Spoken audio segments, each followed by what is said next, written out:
کون سی نماز کے بعد کون سی صورت مسنون ہے؟ کیا یہ احادیث سے ثابت ہے کہ نبی کریم صلی اللہ علیہ وسلم فجر کی نماز کے بعد سورہ یاسین کی تلاوت کیا کرتے تھے، ظہر کے بعد فلاں صورت، عصر کی نماز کے بعد سورہ رحمان، مغرب کے بعد سورہ واقعہ، عشاء کے بعد سورہ ملک اور سورہ سجدہ کی تلاوت کیا کرتے تھے ثنا صاحبہ جام شوروں سے؟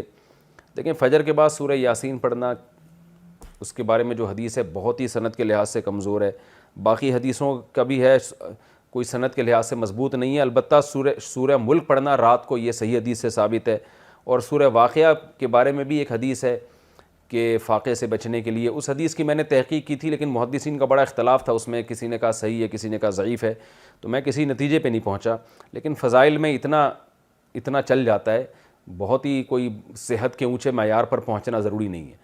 تو خلاصہ یہ نکلا کہ جہاں تک میری نالج ہے، جو ٹوٹی پھوٹی میری تحقیق ہے، اس کے مطابق مغرب کے بعد سورہ واقعہ پڑھ لیں اور عشاء کے بعد سورہ ملک بہرحال پڑھ لیں۔ سورہ ملک کے بارے میں مستند روایت موجود ہے، باقی روایتوں کے بارے میں سند کے لحاظ سے کوئی زیادہ مضبوط روایتیں نہیں ہیں، وہ بہت کمزور ہیں۔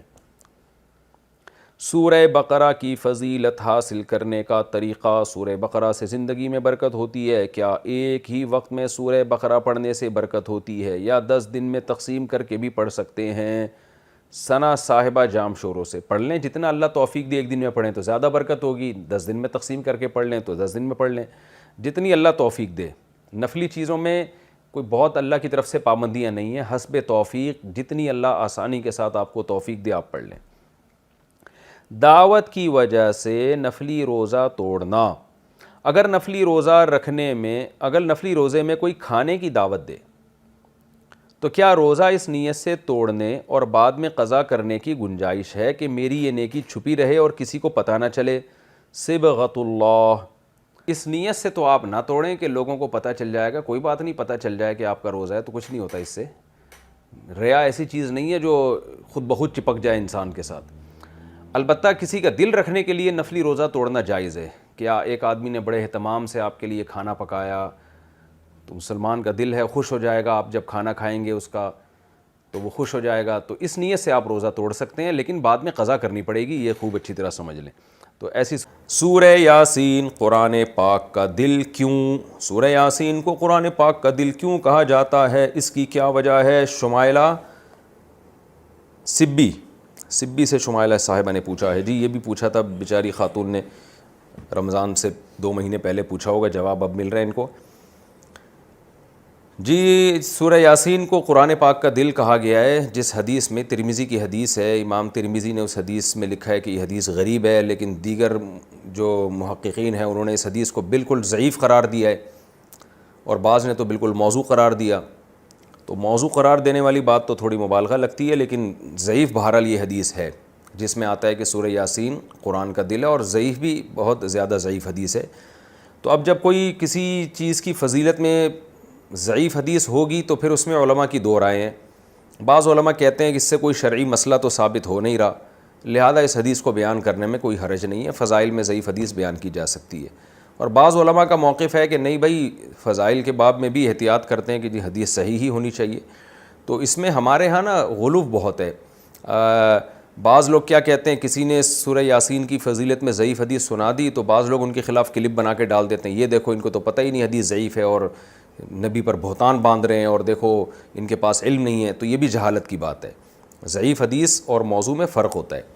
تو اور بعض کیا کرتے ہیں، ان کا معیار ایسا ہوتا ہے، اتنا گر جاتا ہے کہ ان کو صحیح حدیث سے پتہ نہیں کچھ چڑ سی ہو جاتی ہے، وہ کبھی کسی موضوع پر التزام ہی نہیں کرتے کہ ہم صحیح حدیث پیش کر دیں لوگوں کے سامنے۔ اس بارے میں صحیح احادیث بھی ہوتی ہیں اس موضوع سے متعلق۔ تو اس لیے اعتدال کی رائے یہی ہے کہ آپ کا جو موقف ہے آپ وہ بیان کر دیں اور دوسرے پہ طنز نہ کریں آپ۔ تو ہماری رائے یہی ہے کہ جب ہمارے پاس صحیح احادیث سے اتنی چیزوں کی فضیلتیں ثابت ہیں تو ہمیں ضعیف کی طرف جانے کی ضرورت نہیں ہے۔ تو میرا تو طریقہ یہی رہا ہے کہ بھئی جب سورہ یاسین کے بارے میں جو یہ حدیث ہے کہ قرآن پاک کا دل ہے، یہ صحیح حدیث نہیں ہے، تو میرا موقف یہی ہے کہ اس میں احتیاط کی جائے، نہ بیان کی جائے وہ حدیث۔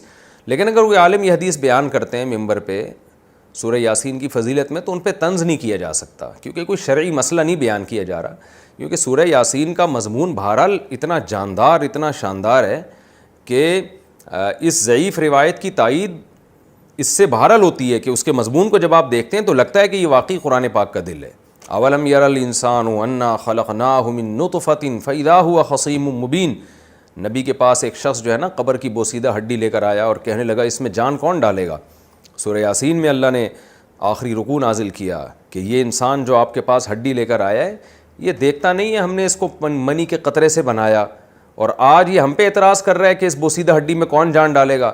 قل یحییھا الذی انشأھا اول مرہ. آپ اس سے کہتے ہیں وہی جس نے اس ہڈی کو پہلی دفعہ بنایا نا, اسی ہڈی سے پوچھیے بتائے گی جس نے مجھے پہلی دفعہ بنایا ہے وہ مجھے دوبارہ بھی بنا سکتا ہے. تو ایسے جاندار مضامین ہیں سورہ یاسین کے, تو اس لحاظ سے اس کو دل کہہ دینے میں کوئی حرج نہیں ہے. لیکن بہرحال اس بارے میں جو روایت ہے وہ کافی ضعیف روایت ہے. تو ہمارا ایک طرز یہ ہے کہ جو صحیح احادیث ہیں جیسے عبداللہ ابن عباس رضی اللہ عنہ سے ایک اثر منقول ہے سورہ یاسین کی فضیلت میں, صبح و شام پڑھنا چاہیے سورہ یاسین کو. تو ایسے صحیح روایات کا اگر ہم التزام کریں تو یہ زیادہ بہتر ہے. پھر کبھی انشاءاللہ میں سورہ یاسین کی کوئی فضیلت اگر صحیح احادیث میں وارد ہوئی ہے تو اس پہ الگ سے انشاءاللہ میں کلپ ریکارڈ کروا دوں گا. عام طور پر جو صورتوں کے الگ الگ فضائل کے بارے میں جو احادیث ہیں نا وہ ضعیف ہی ہوتی ہیں. عام طور پر صورتوں کے الگ الگ جو فضائل ہوتے ہیں نا, فلاں صورت کی یہ فضیلت, فلاں صورت کی, عام طور پر قاعدہ کلیہ نہیں ہے. بعض صورتوں کی فضیلت پر جیسے سورہ اخلاص کے بارے میں آتا ہے 3 دفعہ سورہ اخلاص پڑھنا 1/3 قرآن کے ایک قرآن کے برابر ہے, تو یہ تو صحیح حدیث سے ثابت ہے. لیکن عام طور پر جو صورتوں کی الگ الگ فضیلت کے فلاں ٹائم پہ پڑھنے میں یہ, فلاں ٹائم پہ پڑھنے میں, تو عموماً اس بارے میں روایات اکثر ضعیف ہوتی ہیں.